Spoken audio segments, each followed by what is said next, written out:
गुरुर्ब्रह्मा गुरुर्विष्णु गुरुदेवो महेश्वरा गुरु साक्षात् परब्रह्मा तस्मै श्री गुरुवे नमः तस्मै श्री गुरुवे नमः। ओम शांति शांति शांति। मेरे साथ प्रतिज्ञा दोहराएंगे। मैं प्रतिज्ञा करती हूँ आजीवन यम नियम का पालन करूंगी। मैं प्रतिज्ञा करती हूँ विश्व में योग का पताका फहराऊंगी। मैं प्रतिज्ञा करती हूँ फर्स्ट टाइम में नेट जेआरएफ क्लियर करूंगी। मेरी संकल्प शक्ति सुदृढ़ है, पवित्र है, अबाध्य है। ओम ओम ओम। मैं अपनी संकल्प शक्ति से सब कुछ कर सकती हूँ। ओम ओम ओम। मेरे पास अजय मनोबल है।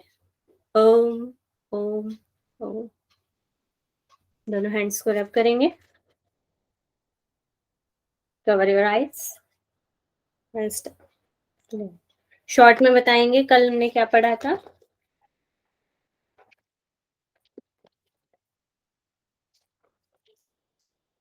किसी को पता है?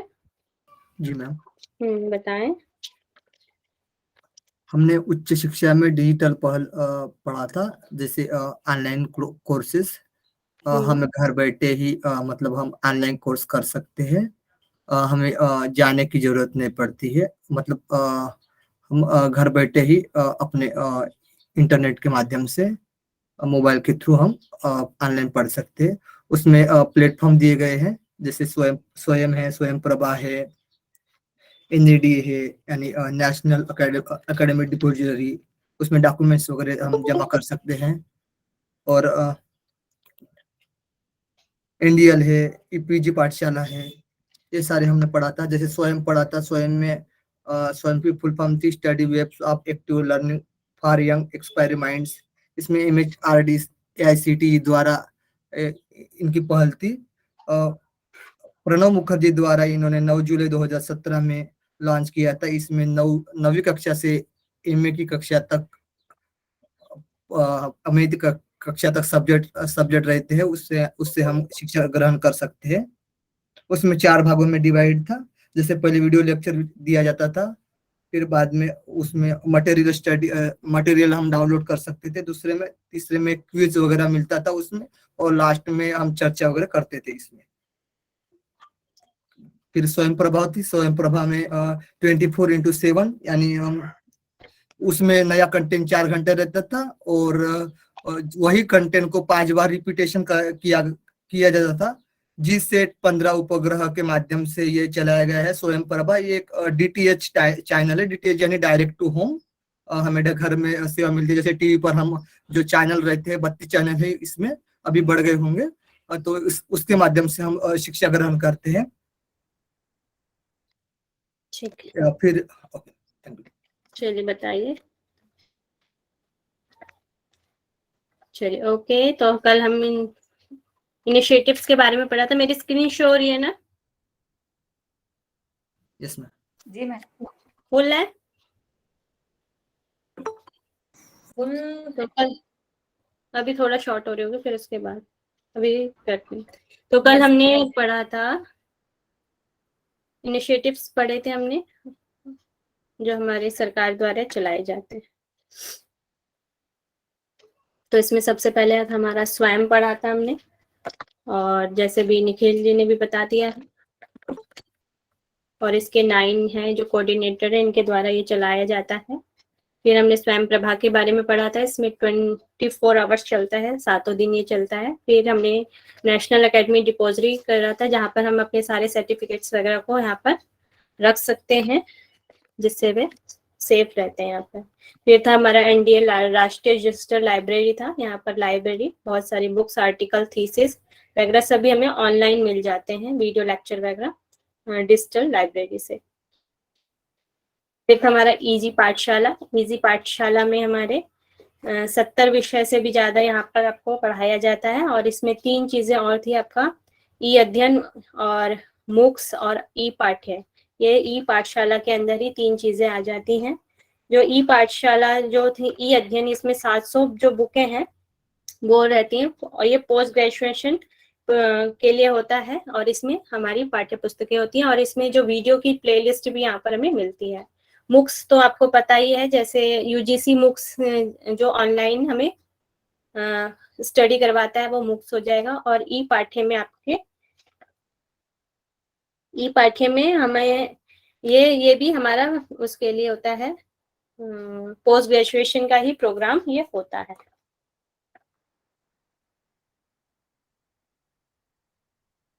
नेक्स्ट था शोध गंगा। शोध गंगा में जो हमारी भारतीय जो हमारी थीसिस है या शोध है, नए रिसर्चर है, वह सभी अपनी यहाँ पर अपनी रिसर्च या अपनी थीसिस यहाँ पर डाल सकते हैं शोध गंगा में।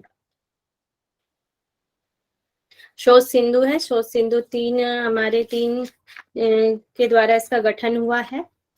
और जो इसमें हमारे जो 15,000 इलेक्ट्रॉनिक जर्नल्स यहाँ पे हमें मिलते हैं और पुस्तकें यहाँ पर उपलब्ध कराई जाती है हमारी ई शोध सिंधु में। ई यंत्रा है। ई यंत्रा के बारे में थोड़ा सा मैं और बताऊंगी आज। ई यंत्रा जो है रोबोटिक्स बनाना यहाँ पर हम सीखते हैं ई यंत्रा के द्वारा। और यहाँ पर जो इंजीनियर, साइंस और पॉलिटेक्निक जो कॉलेज होते हैं उनके द्वारा ये किया जाता है, और इनके द्वारा ये कंपटीशन भी कराया जाता है।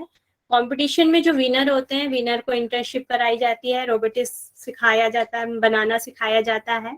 ये रोबोटिक्स किसी चीज के लिए भी हो सकते हैं, मैन्युफैक्चरिंग, किसी निर्माण के लिए हो सकते हैं, डिफेंस और होम और स्मार्ट सिटी के लिए भी हो सकते हैं। और जो इंटर्नशिप के दौरान जो भी स्टूडेंट अपने नई जो उनकी रिसर्च वगैरह होती है या जो भी वह बनाना सीखते हैं, उस आइडिया को वह वहां ई यंत्रा तक पहुंचा भी सकते हैं ई यंत्रा के माध्यम से। और ये आईआईटी बॉम्बे के द्वारा किया जाता है। ये तो फॉसी कर लिया था।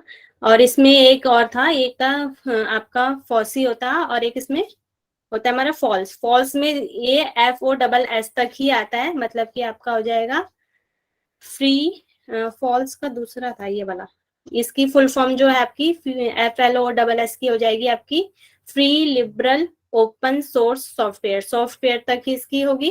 कभी कभी ये पूछ लेगा आपसे फुल फॉर्म, तो इसमें ध्यान रखेंगे, इसमें कंफ्यूजन होगा। एक तो हो जाएगा आपका फ्लॉस और एक हो जाएगा फोसे, तो इस चीज को ध्यान रखेंगे। फोसे में तो आ जाएगा आपका free open source service of education, और जो फ्लॉस है इसमें आ जाएगा free liberal open source of software. यहाँ तक इसका ये आ जाएगा, ठीक है। और आज ये वाला क्वेश्चन तो कल हो चुका था ना। नेक्स्ट पढ़ेंगे स्पोकन ट्यूटोरियल पोर्टल। और फ्लॉसेस में हम क्या करते हैं, सॉफ्टवेयर बनाना सीखते हैं, नए नए सॉफ्टवेयर बनाते हैं और उनको प्रोवाइड करते हैं। तो उसी का एक पार्ट है, फोसी का एक पार्ट है स्पोकन ट्यूटोरियल पोर्टल। आवाज आ रही है ना मेरी? मैम किसका एक बार और बोलिए। Yes ma'am. तो इसमें जो ये है स्पोकन ट्यूटोरियल, ये भी आईआईटी बॉम्बे के द्वारा ही बनाया गया है। इसमें क्या करते हैं, इसमें छात्रों की रोजगार क्षमता को बेहतर बनाने के लिए ओपन सोर्स सॉफ्टवेयर पर 10 मिनट की ऑडियो या वीडियो ट्यूटोरियल उपलब्ध होता है। मतलब कि जिस भी भाषा, कोई भी भाषा में उस चीज को सीखना चाहते हैं, वो जैसे मलयालम है या कोई कन्नड़ वगैरह है, इस तरह की जो है 22 भाषाओं में ये क्या किया जाता है, स्पोकन ट्यूटोरियल बनाया जाता है, जिससे कि हर क्षेत्र तक शिक्षा पहुंच या प्राप्त हो पाए। इसलिए स्पोकन ट्यूटोरियल पोर्टल का निर्माण किया गया है, ऐसे कह सकते हैं। तो ये छात्रों की रोजगार क्षमता को बढ़ाने के लिए 10 मिनट का ऑडियो और वीडियो, ऑडियो फॉर्म में भी होता है और वीडियो फॉर्म में भी, दोनों तरीके से ये ट्यूटोरियल उपलब्ध होता है। यह सूचना प्रौद्योगिकी के कई विषयों पर बनाया गया है, जैसे कंप्यूटर प्रोग्रामिंग है, सिमुलेशन है, ऑफिस प्रोडक्टिविटी है, या ग्राफिक्स है, या एनिमेशन सॉफ्टवेयर, ऐसे जो भी चीजें हैं उनकी बारे में ये बनाया जाता है स्पोकन ट्यूटोरियल।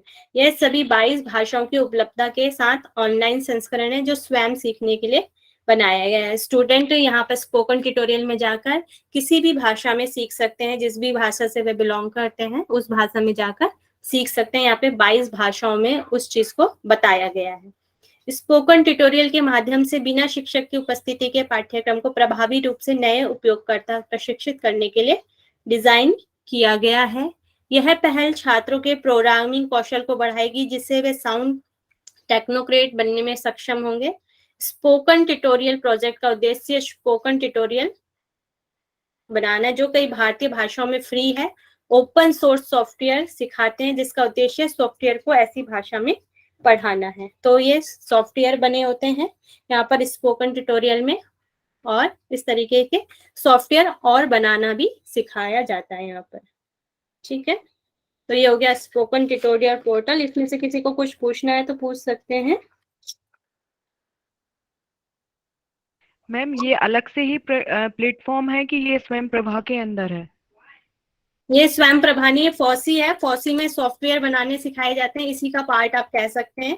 इसी में जो सॉफ्टवेयर बनाने सिखाए जाते हैं उसी का एक पार्ट ये भी है आपका स्पोकन ट्यूटोरियल पोर्टल। इसमें भी सॉफ्टवेयर होते हैं ना। ओके मैम, ओके मैम वो फासी और ये स्पोकन ट्यूटोरियल पोर्टल ये अलग अलग है क्या? उसमें आता है, फासी में आता है? फॉसी के द्वारा जो सॉफ्टवेयर बनाया गया है उसमें से एक स्पोकन ट्यूटोरियल पोर्टल है, उसमें से एक सॉफ्टवेयर है।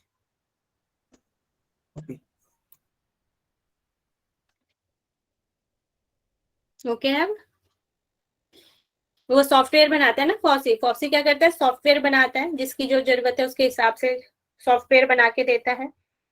तो वैसे उसमें से एक उसका जो सॉफ्टवेयर है वह स्पोकन ट्यूटोरियल पोर्टल है, जिसके माध्यम से हम ऑडियो और वीडियो जिस भी स्टूडेंट को जैसा चाहिए उसका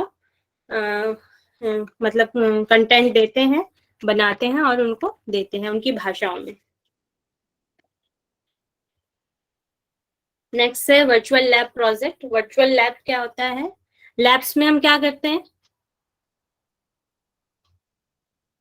एक्सपेरिमेंट, प्रैक्टिकल करते हैं, हम एक्सपेरिमेंट करते हैं।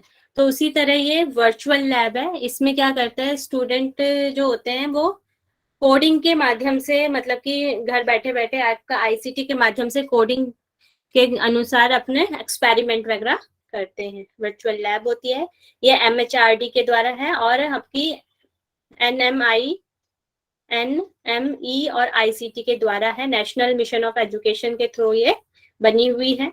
इसमें क्या आते हैं, विज्ञान और इंजीनियर के विभिन्न विषयों के प्रयोगशालाओं को रिमोट एक्सेस प्रदान किया जाता है। ये वर्चुअल लैब स्नातक स्तर और स्नातकोत्तर स्तर के साथ साथ शोधार्थियों के लिए भी छात्रों को पूरा करती है। जो ग्रेजुएट है और पोस्ट ग्रेजुएट है और जो भी रिसर्चर है उनके लिए यह बनाई गई है। इसमें वो प्रयोग कर सकते हैं, एक्सपेरिमेंट वगैरह कर सकते हैं। विद्यार्थियों में जिज्ञासा जगाकर प्रयोग करके उत्साहित करना, इससे दूरस्थ प्रयोग के माध्यम से बुनियादी और उन्नत अवधारणाओं को सीखने में मदद मिलती है।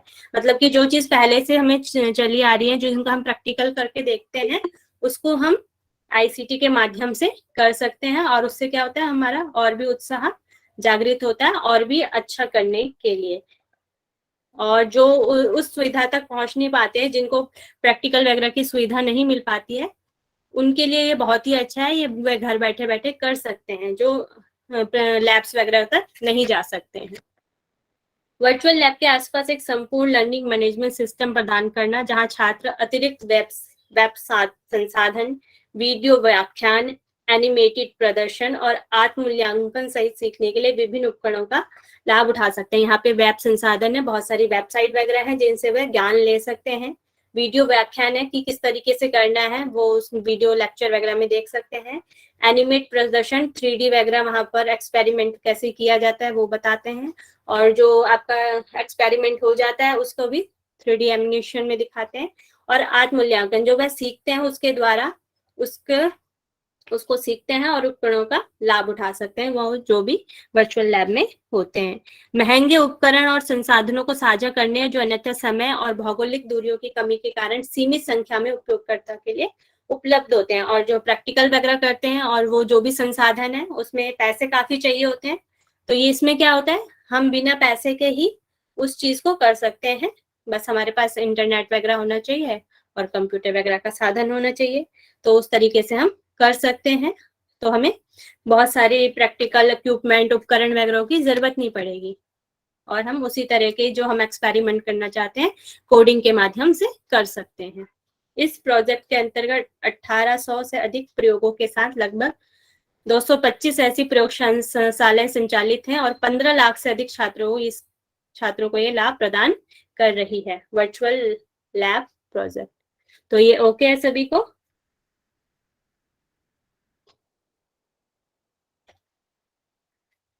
इसमें 12 पार्टिसिपेट इंस्टीट्यूट है और आईआईटी दिल्ली के द्वारा ये किया गया, और जगह तो आईआईटी बॉम्बे आता है, यहाँ पर आईआईटी दिल्ली के द्वारा ये कोऑर्डिनेट किया गया है। ओके है?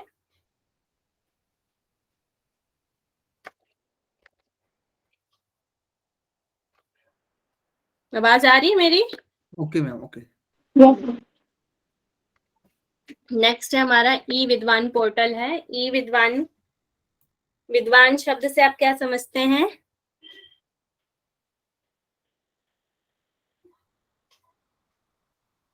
ज्ञानी जन। ज्ञानी जन जो होते हैं उनमें बहुत ज्ञान होता है, मगर यहाँ पर ई विद्वान रिसर्चर के लिए यूज हुए है। जो भी हमारे नए जो रिसर्चर होते हैं उनकी प्रोफाइल यहाँ पर दी जाती है। Find the profile of scientist, scientist की प्रोफाइल वगैरह जो होती है उसके बारे में यहाँ पे बताया। Researcher at leading academic institute and research and development organisation Delhi के द्वारा ये है, मिनिस्ट्री ऑफ एजुकेशन के द्वारा है। ई विद्वान, विद्वान भारत के शिक्षण और अनुसंधान में शामिल प्रमुख शैक्षणिक संस्थानों और अन्य अनुसंधान विकास संगठनों में कार्यरत वैज्ञानिक और शोधकर्ताओं के अन्य संकाय सदस्य जो भी फैकल्टी मेंबर्स होते हैं उनके प्रोफाइल का प्रमुख डाटाबेस होता है। मतलब कि यहाँ पर जैसे फेसबुक है, फेसबुक में सबका प्रोफाइल वगैरह होता है, उसमें पता चल जाता है कि ये कहाँ रहता है और इसने क्या क्या चीज की है। इसी तरह यहाँ पर जो भी रिसर्चर होते हैं, साइंटिस्ट होते हैं या जो भी रिसर्च कर रहे हैं अभी, उन सब का यहाँ पर प्रोफाइल होता है कि उन्होंने अभी तक कौन कौन सी रिसर्च कर ली है और कौन कौन से नए हमारे क्या बोलते हैं आविष्कार वगैरह कोई करता है तो उसके बारे में सारी चीज बताई जाती हैं। उसी तरह डाटाबेस, यह विशेषज्ञों की पृष्ठभूमि, संपर्क, पता, अनुभव, विद्वानों के प्रकाशन जो भी उन्होंने अभी तक जो भी प्रकाशन किया है, पब्लिश किया है, वो सारी चीजें, कौशल और उपलब्धियों के बारे में पता चलता है, शोधकर्ता की पहचान आदि के बारे में महत्वपूर्ण जानकारी प्रदान करता है। सूचना और पुस्तकालय नेटवर्क केंद्र इनफ्लीबनेट द्वारा इसको विकसित और अनुरक्षित किया गया है, मेंटेन करता है। इनफ्लीनेट के द्वारा डेटाबेस आईसीटी के माध्यम से शिक्षा पर राष्ट्रीय मिशन वित्तीय सहायता के साथ एनएमई और आईसीटी डेटाबेस मंत्रालय सरकार द्वारा स्थापित विभिन्न समितियों और कार्यबल के लिए विशेष पैनल में चयन में सहायक है। मतलब कि जो भी सरकार और द्वारा स्थापित विभिन्न समितियां आती हैं, कार्यबल, जो भी हमारे साइंटिस्टों के बारे में हमें पता चलता रहता है कि कौन कौन से साइंटिस्ट हैं, और उस तरीके से हम अच्छा चयन कर सकते हैं। अगर हमें उसके प्रोफाइल के बारे में ज्यादा जानकारी वगैरह होगी तभी तो हम अच्छे से चयन कर पाएंगे, तो उसमें उसकी सहायता मिलती है और निगरानी और मूल्यांकन के उद्देश्यों के लिए प्रतिष्ठान होता है जो भी हमारी रिसर्च वगैरह होती है। नहीं तो इनमें इसका डाटाबेस होता है रिसर्चरों का। ओके है?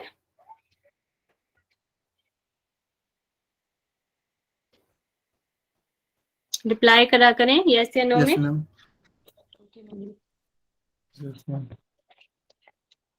नेक्स्ट है ई आचार्य। ई आचार्य क्या है? पोस्ट ग्रेजुएशन के स्टूडेंट्स के लिए ये आचार्य आईसीटी के माध्यम से राष्ट्रीय शिक्षा मिशन के तहत विकसित एकीकृत ई सामग्री पोर्टल है।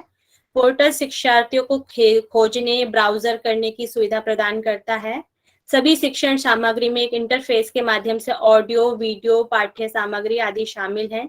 यह पोर्टल देश के शीर्ष स्थानों से 8 विषय श्रेणियां जैसे आपका कृषि विज्ञान है, जैविक विज्ञान है, रसायन विज्ञान है, भौतिक विज्ञान, चिकित्सा है, स्वास्थ्य विज्ञान है, इंजीनियरिंग है, प्रौद्योगिकी है, आईटी है, सामाजिक विकास है, सोशल साइंस है, कला है, मानविकी ह्यूमैनिटीज है। ये गुणवत्ता ऐसी शिक्षा यहाँ पर ई आचार्य के द्वारा की जाती है। इसमें 8 श्रेणियां हैं, ये इनके सब्जेक्ट हैं और ये आपका पोस्ट ग्रेजुएशन स्टूडेंट के लिए है, ई सुविधा है। ओके है मैम, इसमें लिखा है शिक्षण संसाधनों को कवर करता है, इसका क्या मतलब हुआ? शिक्षण संसाधन,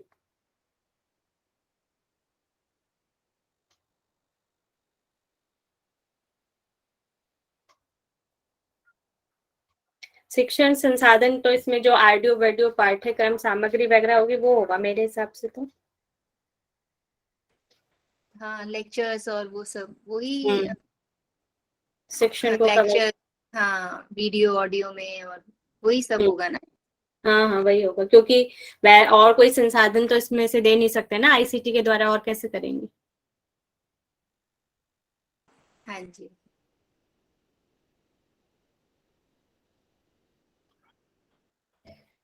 तो इसमें ई आचार्य में एक और चीज कर सकते हैं, जैसे कोई स्टूडेंट है वो उसका कोई कंटेंट बहुत अच्छा है तो वह इस वेबसाइट वगैरह पे जाकर अपना कंटेंट भी डाल सकता है। वहां पर उसको पहले अपना रजिस्ट्रेशन करना पड़ेगा।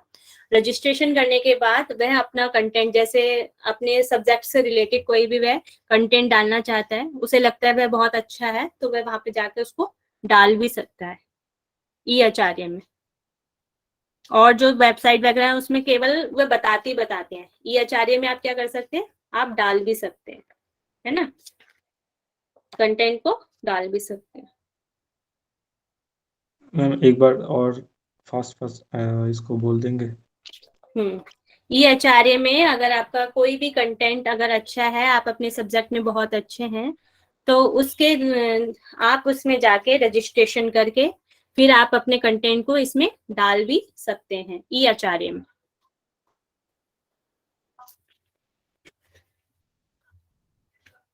और ये पोस्ट ग्रेजुएशन स्टूडेंट्स के लिए होता है, पोस्ट ग्रेजुएशन के लिए होता है। नेक्स्ट है आपका ई सारांश। ई सारांश जो है वो आपके 9 to 12 स्टूडेंट के लिए होता है। सारांश जो है सीबीएसई की ओर से पोर्टल और ऐप के जानकारी स्कूलों को भेजी जा सकती है सारांश के द्वारा। पोर्टल को saransh.nic.in लिंक के माध्यम से एक्सेस किया जा सकता है। पोर्टल को इस तरह डिजाइन किया गया है कि इसे किसी भी मोबाइल ब्राउजर के एक्सेस किया जा सकते हैं। इसका मोबाइल ऐप भी उपलब्ध है, ये आप अपने फोन में और कंप्यूटर दोनों में से चला सकते हैं। और ये किसके लिए यूज होता है, सीबीएसई स्कूल में पढ़ने वाले बच्चों के प्रदर्शन पर अभिभावक घर बैठे ही नजर रख सकेंगे।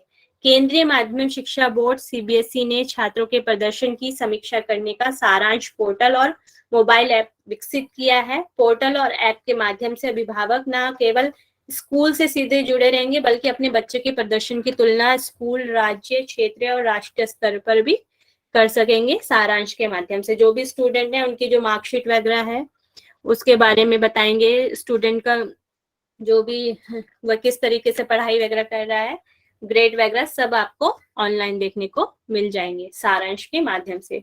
सीबीएसई ने 9वीं से 12वीं तक के बच्चों के शिक्षकों और अभिभावकों को करीब लाने और उनकी प्रगति पर निगरानी रखने के उद्देश्य से ये पोर्टल तैयार किया है। इसकी मदद से अभिभावक और शिक्षक छात्रों को प्रगति की निगरानी कर उसके प्रदर्शन को सुधारने में मदद कर सकते हैं। इस पर बच्चे का पूरा शैक्षणिक रिकॉर्ड, मतलब जो भी आपकी मार्कशीट वगैरह होती है वो रिकॉर्ड उपलब्ध रहेगा। इससे आप चाहे कभी भी देख सकते हैं, जब चाहे देखा जा सकता है सारांश के माध्यम से। तो ये तो समझ आ गया होगा, आसानी है। ओके है, यस। फिर नेक्स्ट है ई कल्पा। ई कल्पा के बारे में लिख लेंगे क्योंकि मैं ज्यादा इसका बना नहीं पाई हूँ। ई कल्पा क्या है, creating digital learning environment for designing के लिए ये ज्यादा यूज करता है। जो भी स्टूडेंट होते हैं डिजाइनिंग के होते हैं, जिसमें जैसे आर्ट वगैरह जैसे, उनके लिए ये लॉन्च किया गया है ई कल्पा। और इसमें 160 सिलेबस दिए गए हैं और 400 से भी ज्यादा इसमें संसाधन डिजाइन दिए गए हैं। और डी सोर्स नाम का इनका एक ऐप वो है, वेबसाइट है, उस पे ये कोर्स दिए गए हैं। 160 जो कोर्स हैं और 110 केस स्टडी भी है यहाँ पर। जैसे ई कल्पा में क्या कर सकते हैं, जैसे हमारे बिहार का मधुबनी डिजाइन है, बहुत ही फेमस है, उस तरह की चित्रकारी भी यहाँ पर की जा सकती है। और गुजरात के जो फेमस चित्रकारी है या राजस्थान की जो भी आर्ट होती है उसको यहाँ पर किया जा सकता है। और ये डिजाइनिंग, जो डिजाइन बैकग्राउंड वाले स्टूडेंट होते हैं, आर्ट वाले स्टूडेंट होते हैं, उनके लिए इसको यूज किया जाता है ई कल्पा को। ओके है मैम फिर से एक बार बताइए मैम। ओके। ई कल्पा होता है डिजाइन, जो आर्ट वगैरह डिजाइन की जो डिग्री ले रहे होते हैं, जो आर्ट में जो डिग्री ले रहे होते हैं, उन स्टूडेंट के लिए ये लॉन्च किया गया है। और इसका एक डी सोर्स नाम का एक वेबसाइट है जहां पर इसमें 160 कोर्सेज निकाले गए हैं और 110 यहाँ पर कोर्स स्टडी हैं और 400 से अधिक यहाँ पर डिजाइन यहाँ पर है। यहाँ पे जैसे हमारी जो किसी भी राज्य की फेमस जो चित्रकारी होती है, जैसे बिहार की हमारी मधुबनी है, गुजरात की होती है, राजस्थान की अपनी अपनी चित्रकारियां फेमस वगैरह होती है, उस तरह की चित्रकारी भी यहाँ पर की जाती है, उनको सिखाया जाता है। जो हमारे डिजाइन स्टूडेंट होंगे या उनको क्या बोलते हैं, आर्ट वाले जो स्टूडेंट होते हैं, आर्ट एंड क्राफ्ट वगैरह वाले, उनको सिखाया जाता है ई कल्पा के माध्यम से।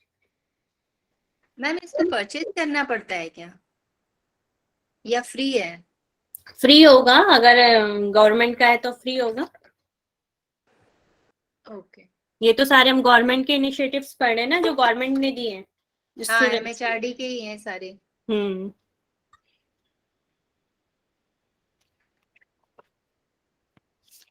ये सारे फ्री हैं जो अभी तक हम पढ़ रहे हैं।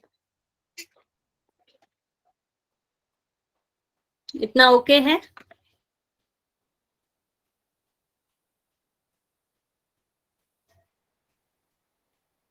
आगे बढ़े?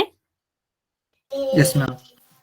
चलिए नेक्स्ट हमारा टॉपिक है ई गवर्नेंस का। हमारे इनिशिएटिव्स जो है वो एंड हो चुके हैं, खत्म हो चुके हैं। नेक्स्ट पढ़ेंगे हम ई गवर्नेंस के बारे में। ई गवर्नेंस क्या है? ई गवर्नेंस का अर्थ है कि सभी सरकारी कार्यों को ऑनलाइन सेवा के माध्यम से जनता के लिए सुलभ बनाना, ताकि सरकारी कार्यालय, जनता दोनों पैसे और समय की बचत हो सके। आपको बार बार विभिन्न कार्यालयों में जाने की आवश्यकता नहीं है। सीधे शब्दों में सभी सरकारी कार्यालयों के ई गवर्नेंस के तहत ऑनलाइन किया गया है, ताकि घर बैठे सरकारी कार्यों को ऑनलाइन आवेदन कर सके। तो ई गवर्नेंस का यूज क्या हो गया कि आपके जो भी हमारा जनता है और जो भी सभी का समय और पैसे की बचत हो सके। इसका उपयोग क्या क्या है? आप ऑनलाइन बैंकिंग के माध्यम से सभी बैंकिंग सेवाओं का लाभ उठा सकते हैं। जीएसटी के जुड़े सभी काम ऑनलाइन किए जा सकते हैं। बिजली, पानी, टेलीफोन, मोबाइल, डीटीएच बिलों को ऑनलाइन भरा जा सकता है। पैन कार्ड, आधार कार्ड, राशन कार्ड, पासपोर्ट, जाति प्रमाण पत्र, जाति और का सत्यापन यहाँ पर होता है। और आयकर रिटर्न भी हम यहाँ पर भर सकते हैं ऑनलाइन के माध्यम से। ट्रेन, बस, हवाई जहाज टिकट ऑनलाइन भी यहाँ पर बुक किया जा सकता है, तो आसानी है। नेक्स्ट है, इसमें 4 चीजें आती हैं आपकी। ई गवर्नेंस के प्रकार होते हैं, टाइप्स होते हैं। तो यहाँ पर आपका G2G सरकार से, government to government. G2C government to customer. G2B मतलब हो जाएगा आपका गवर्नमेंट टू बिजनेस। और G2E का हो जाएगा गवर्नमेंट टू एम्प्लॉय। G2C मतलब गवर्नमेंट टू कस्टमर। G2B का मतलब हो गया गवर्नमेंट टू बिजनेस। G का मतलब हो गया गवर्नमेंट टू गवर्नमेंट। और G2E का मतलब हो गया गवर्नमेंट टू एम्प्लॉय। तो ई गवर्नेंस के 4 प्रकार हैं। चारों में से अलग अलग प्रणाली और कार्य हैं जिसके तहत ये काम करता है। इसमें एक पूर्ण प्रणाली बनाई गई है जो उद्देश्य को प्राप्त करने में मदद करती है। इसका प्रयोग कुछ इस प्रकार है। गवर्नमेंट टू गवर्नमेंट, जो सरकार से सरकार है, का मतलब G2G का मतलब है सरकार से सरकार, सभी सूचनाओं सेवाओं का आदान प्रदान सरकार की परिधि के भीतर होता है। इसे G2G इंटरेक्शन कहा जाता है। यह विभिन्न सरकारी संस्थाओं और स्थानीय सरकारी संस्थानों के बीच इकाई को विभिन्न स्तर के बीच कार्य करता है। जैसे इसको गवर्नमेंट टू गवर्नमेंट इस तरीके से ले सकते हैं, जो भी हमारे सर्टिफिकेट वगैरह हैं आजकल, जैसे बर्थ सर्टिफिकेट वगैरह है, ये भी हमें ऑनलाइन मिल जाता है। और हमारी क्या कहते हैं, हमें अगर कहीं पे भी जैसे हमारा रजिस्ट्रेशन वगैरह है, वह भी हम ऑनलाइन कर सकते हैं और उसको प्राप्त कर सकते हैं इस लिंक के माध्यम से। और कोई बता सकता है इसके बारे में और क्या क्या हो सकते हैं, कोई भी एग्जांपल दे। मैम इसमें ऑनलाइन सेवा लेना है कि गवर्नमेंट टू गवर्नमेंट कनेक्शन रहता है, जैसे जैसे सेंटर वाले रहते हैं, सेंटर केंद्रीय जो राज्य स्तरीय पे सेवा लेते हैं, गवर्नमेंट टू गवर्नमेंट ऑनलाइन जो भी काम होता है। जैसे स्कीम लॉन्च हो गई है, समझ लीजिए जैसे प्रधानमंत्री ने स्कीम लॉन्च किया है, तो वो सेवा पहुंचाना है। अभी सभी को तो पता है, लेकिन वो सेवा पहुंचाना है तो सेंट्रल गवर्नमेंट क्या करती है, स्टेट गवर्नमेंट को देती है, फिर स्टेट गवर्नमेंट डिस्ट्रिक्ट लेवल पर देती है, फिर डिस्ट्रिक्ट लेवल स्थानीय क्षेत्र में देती है। ऐसे हो सकता है ना मैम ऑनलाइन, ऑनलाइन ये भी कहा जा सकता है। Government to government. हाँ, गवर्नमेंट के जो मैम वेरियस डिपार्टमेंट्स है ना, वो भी आपस में कनेक्टेड होते हैं। जैसे एग्रीकल्चर है, इलेक्ट्रिसिटी है, टेलीफोन्स है, या टैक्स डिपार्टमेंट है, इनका आपस में भी जो कोऑर्डिनेशन होता होगा वो शायद G2G में आएगा। तो ये सब हम कर सकते हैं गवर्नमेंट टू गवर्नमेंट में। आगे जो भी जैसे सरकार से गवर्नमेंट इनके भी कई सारे डिपार्टमेंट हैं, उन डिपार्टमेंट में ये आपस में कार्य कर सकते हैं ICT के माध्यम से। फिर अब तक गवर्नमेंट टू सिटीजन का है कस्टमर तक कैसे पहुंचा जाए। तो G2K का अर्थ नागरिक के लिए सरकार या सरकार आम जनता के बीच और यूनिट के विभिन्न स्तरों के बीच कार्य करता है। मतलब कि जैसे अभी हमारा कोरोना हुआ था, कोरोना में सरकार ने ये कहा गया था कि सभी के बैंकों में इतने इतने पैसे आ जाने चाहिए, जिनका भी वहां पर लिंक वगैरह होगा। तो उससे क्या हुआ, सीधे सरकार से नागरिकों तक वह सुविधा पहुंच जाती है। और जैसे आपकी प्रधानमंत्री धन योजना है, उसमें सरकार ने जीरो बैलेंस से अकाउंट खोला था, तो वो भी इसके तहत आ जाती है, प्रधानमंत्री धन जन योजना के द्वारा। और उसमें और बहुत सारे प्रोजेक्ट हैं, जैसे ई सेवा है, इस तरीके के आपकी सेवाएं इसमें आ जाती हैं, जो सीधा गवर्नमेंट से सरकार को मिलती है। जैसे हमारी सब्सिडी मिलती है, बिजली पे सब्सिडी वगैरह मिलती है, वो सीधा हमारे अकाउंट में आ जाती है। उस तरह की जो सुविधा है वो गवर्नमेंट टू कस्टमर तक आ जाती है। ठीक है, नेक्स्ट है गवर्नमेंट टू बिजनेस। तो G2B के इस गवर्नेंस व्यवसायी वर्ग के सरकार के साथ सहज तरीके से बातचीत करने में मदद मिलती है। उद्देश्य व्यवसायीकरण वार्ता पारदर्शिता को स्थापित करता है और सरकार के साथ बातचीत करता है। तो इसमें क्या करते हैं हम, GST वगैरह जो होती है उसको हम ऑनलाइन भी फिल कर सकते हैं। जो हमें GST टैक्स वगैरह भरने होते हैं वह सीधे रूप से हम इसको भर सकते हैं। फिर है आपका G2E, इसके कोई एग्जाम्पल बता सकता है government to business? GST billing. GST billing वो तो हो गया, बताया। अच्छा। मैम जैसे किसी को बिजनेस करना हो तो गवर्नमेंट से वो अप्लाई करता है, जैसे ऑनलाइन वगैरह कुछ स्कीम वगैरह निकलता है, जैसे तो आजकल फिर स्टार्टअप उसमें चल अप्लाई रहा है। करता है, फिर उसका जो मतलब नंबर लगता है रजिस्ट्रेशन वगैरह वो करने के लिए, नंबर लगता है, फिर वो बिजनेस कर सकता है। जैसे लोन वगैरह हम लेते हैं, वो भी हो सकता है। गवर्नमेंट से आधा इनकम छूट मिलता है 75% ऐसे, और 25% भरना पड़ता है, फिर हम बिजनेस चालू करते हैं। फिर तो उसमें जो देना पड़ता है कुछ, जैसे GST वगैरह आपने बोला मैम, फिर वो चार्जेस वगैरह देना पड़ता है मैम फिर गवर्नमेंट को। तो इसमें आ जाएंगे आपको बिजनेस के लिए आपको लोन वगैरह लेना है, वह सारी चीजें इसमें आ सकती हैं। नेक्स्ट है गवर्नमेंट टू एम्प्लॉयमेंट। G2E अर्थात सरकार से लेकर कर्मचारी तक किसी भी देश की सरकार सबसे बड़ी नियोक्ता होती है। इसलिए नियमित रूप से कर्मचारी के साथ काम करते हैं, जिससे ये सरकार और कर्मचारियों के बीच कुशल और तेज संपर्क बनाने में मदद करती है, उनके लाभ को बढ़ाने में मदद करती है, साथ ही उनकी संतुष्टि भी करती है।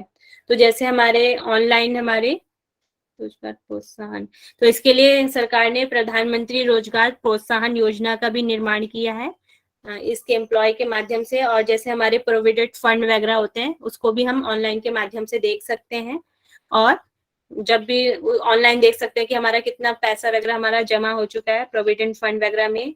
और ESIC जो मेडिकल एड भी दिया जाता है एम्प्लॉय को गवर्नमेंट के द्वारा, ESIC के माध्यम से मेडिकल एड वगैरह दिया जाता है। गवर्नमेंट जो एम्प्लॉय होते हैं, गवर्नमेंट एम्प्लॉय वगैरह, उनको ये सुविधा दी जाती है। और कोई एग्जाम्पल बताना चाहता है तो बता सकते हैं इसके, गवर्नमेंट एम्प्लॉय। यही है मैम, पेंशन है, प्रोविडेंट फंड है और मेडिकल एड जो आपने बोला। मेडिकल एड वगैरह ये सारी प्रोवाइड कराती है ई गवर्नमेंट। तो इसके 4 पार्ट हो गए। मैम ये कौन सी, इसको क्या फिर कहेंगे, जैसे जो ये गवर्नमेंट वो लाती है लोगों के लिए, जॉब के लिए लाती है, जैसे योजनाएं वगैरह लाती है जिसमें हर तरह के लोग जॉब कर सकते हैं, ये भी इसमें आ सकते हैं क्या? हाँ, ये भी इसमें आते हैं। गवर्नमेंट के तहत जो है कार्य रोजगार वगैरह उत्पन्न करती है, वो सारी चीजें इसमें आ जाएंगी। ये जो नरेगा वगैरह जिस टाइप की जो योजनाएं करी हैं, तो वो भी शायद इसमें आ सकती हैं। हाँ, वो भी आ सकती है। ओके, तो यहीं पे आपका ये सिलेबस आज खत्म होता है, ICT की क्लासेस। क्वेश्चन आंसर हम कर लेते हैं। तो क्वेश्चन नंबर फर्स्ट है आपका, स्वयं के कोऑर्डिनेटर्स हैं और वह क्या प्रोग्राम करते हैं, वो चीज की आपको दिया हुआ है। इस क्वेश्चन को सॉल्व करने की कोशिश करें।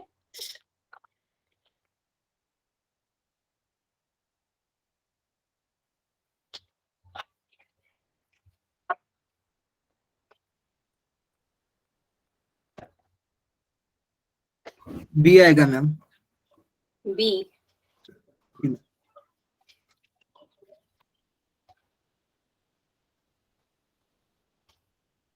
राइट आंसर है इसका बी ही है। ए आपका NPTEL जो है आपका हो जाएगा। सेकंड इसका इंजीनियर प्रोग्राम के लिए यूज होता है। CEC जो आपका है, आपका अंडर ग्रेजुएट एजुकेशन प्रोग्राम है। NCERT जो आपका स्कूल एजुकेशन के लिए होता है। और NITTR आपका हो जाएगा स्कूल एजुकेशन के लिए। ये किसका है? थर्ड, सॉरी, NITR जो आपका टीचिंग ट्रेनिंग प्रोग्राम के लिए होगा, टीचर ट्रेनिंग प्रोग्राम के लिए होता है। तो इसका B answer is the right. फिर नेक्स्ट क्वेश्चन देख लेते हैं। डिजी लॉकर के संबंध में निम्नलिखित से कौन से कथन सही हैं?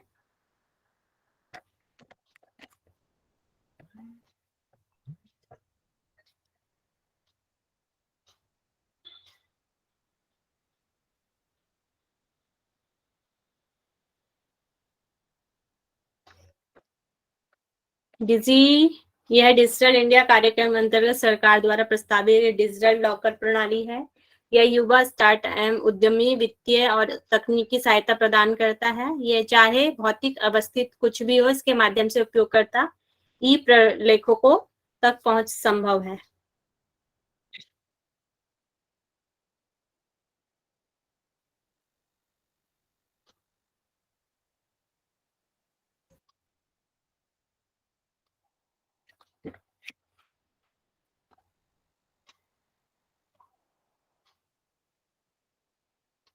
कौन सा सही है? B ma'am. बी, सभी बी कह रहे हैं? Yes ma'am. ओके, तो बी है। तो इसमें क्या करता है, डिजिटल इंडिया है, इसमें लॉकर प्रणाली बनाई गई डिजिटल प्रोग्राम की। इसमें प्रोवाइड फाइनेंशियल टेक्निशियल असिस्टेंट, यहाँ पर ये नहीं दिया गया है, यहाँ पे कोई भी प्रोवाइड फाइनेंस नहीं दिया गया है, सहायता नहीं दी गई है। यहाँ पे केवल जो आपके सर्टिफिकेट वगैरह है उनको रखा जाता है, ठीक है। और इसे हम कभी भी प्राप्त कर सकते हैं, चाहे हमारी भौतिक अवस्था कोई भी रहे, तो हम अपने डॉक्यूमेंट्स वगैरह को प्राप्त कर सकते हैं। तो इसका राइट आंसर आपका ए और सी हो जाएगा।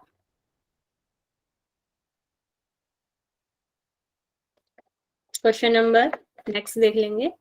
ई विद्वान, डिजी लॉकर, साक्षात और आपका शोध गंगा। B ma'am. तो इसका बी का बी राइट आंसर है।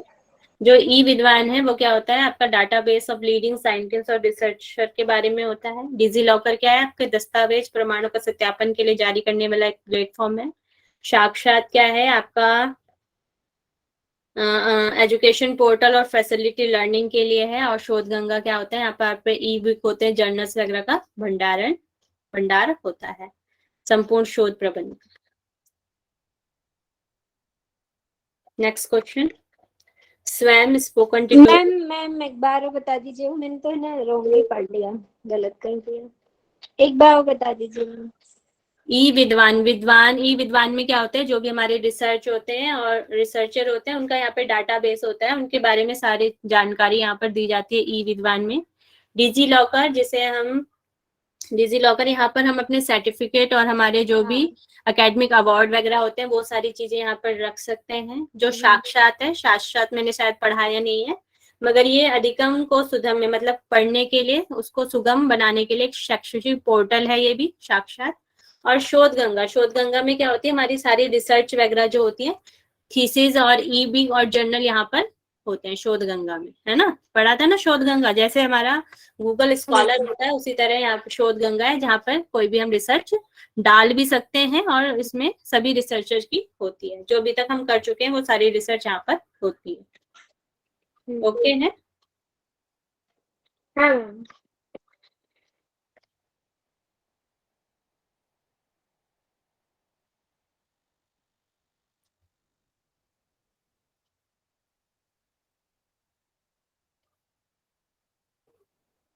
स्वयं और स्पोकन ट्यूटोरियल, ई ग्रंथालय, ई यंत्र।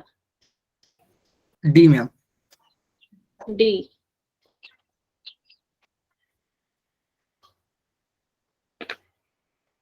कह रहे हैं। तो स्वयं क्या है, एक पर्सनलाइज और अपडेटेड लर्निंग है जो उसको आप अपने आप सीख सकते हैं पर्सनल रूप से भी, तो वो है स्वयं। स्पोकन ट्यूटोरियल क्या है, आपका ओपन सोर्स सॉफ्टवेयर के माध्यम से आईटी के साक्षात का संवर्धन करना है। ये एक सॉफ्टवेयर होता है स्पोकन ट्यूटोरियल, जो अलग अलग भाषाओं में होता है और कोई भी स्टूडेंट इसके लाभ उठा सकता है। आपका है ई ग्रंथालय का हो गया इंटीग्रेटेड लाइब्रेरी मैनेजमेंट। यहाँ पर आपके ई ग्रंथालय वो ही होता है, हमारे यहाँ पे ग्रंथ वगैरह होंगे, इसके बारे में मैंने ज्यादा पढ़ा नहीं है, उसी तरह का टाइप का होगा इंटीग्रेटेड लाइब्रेरी मैनेजमेंट। किसी को पता है इन ग्रंथालय के बारे में तो वो बता सकते हैं।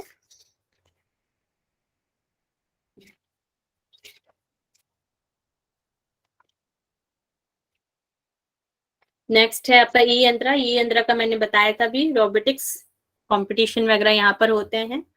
साइंस के जो स्टूडेंट होते हैं और आईआईटी के जो आपके कॉलेजेस वगैरह होते हैं उनके द्वारा यहाँ पर कंपटीशन कराया जाता है।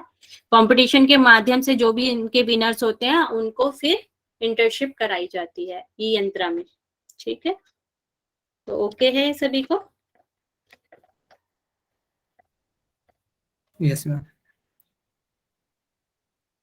नेक्स्ट क्वेश्चन इधर वाला, निम्नलिखित में से कौन से लोगों द्वारा अपने बच्चों के भविष्य के लिए सर्वश्रेष्ठ निर्णय लेने की सहायता करने वाली निर्णय समर्थन तंत्र है? ई पाठशाला, सारांश आपका हो जाएगा शाला सिद्धि या स्वयं प्रभा? सारांश। तो सारांश अभी हमने पढ़ा था, बी इसका राइट आंसर है। जो अभी हमने पढ़ा था कि यहाँ पे बच्चों के भविष्य की चिंता है, तो और सारे जो थे वो किसके थे, हमारे अपर लेवल के थे, पीजी लेवल के ज्यादातर थे। और भविष्य की चिंता के बारे में हम किस में पढ़ते हैं, सारांश में पढ़ते हैं। जो 9वीं से लेके 12वीं तक के बच्चे हैं, ये ज्यादातर पेरेंट्स के लिए, पेरेंट्स अपने बच्चों को देख सके कि वह किस तरीके का कार्य कर रहे हैं या किस तरीके से कर रहे हैं। ठीक है, तो इसका आंसर बी है, सारांश। नेक्स्ट है, निम्नलिखित में से कौन सा पद अभिकल्प डिजाइन के लिए डिजिटल लर्निंग के परिवेश से संबंधित है?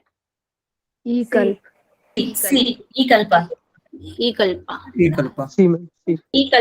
कल्पा में थोड़ा कंफ्यूजन है। ई कल्पा के 2 हैं, एक तो डिजाइन के लिए है और एक कृषि के लिए भी है। मैंने कृषि के लिए भी पढ़ा था, तो इसका भी ध्यान रखेंगे। इसके दोनों चीज हो सकती है, कृषि में भी इसका यूज होता है और इसका आपका डिजिटल लर्निंग के लिए भी, डिजाइन के लिए भी है। मैम का मतलब क्या होता है? ई कल्पा या ई कल्प, इसका रखा हो तो कुछ मतलब सोच के रखा होगा ना, वो क्या है? ई कल्पा इतना तो नहीं पता मुझे। और किसी को पता है तो बता दें। मैम ठीक है, आप लोग गूगल करके देख लेंगे। हम्म,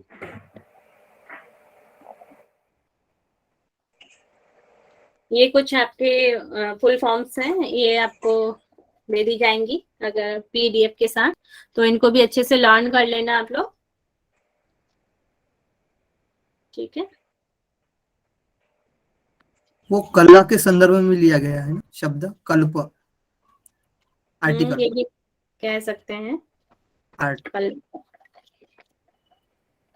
मैम एक बार थोड़ा पीछे की स्लाइड्स कर दीजिए, स्क्रीनशॉट ले लें ये जो वो हाँ है। अभी दिखाती हूँ, अभी पहले हम क्लास को ओवर करेंगे उसके बाद भी। ओके तो हो चुका है कंप्लीट। सभी कमर गर्दन अपना सीधा कर लेंगे और शांति मंत्र के साथ करेंगे हम। लंबा गहरा श्वास।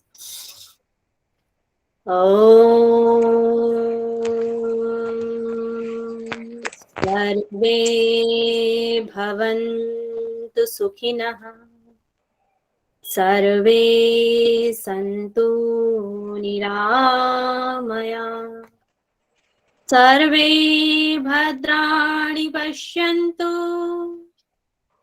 मा कश्चित् दुःखभाग् भवेत्। ॐ शान्तिः शान्तिः शान्तिः। अपने दोनों हैंड्स को रब करें। Cover your eyes, hands down.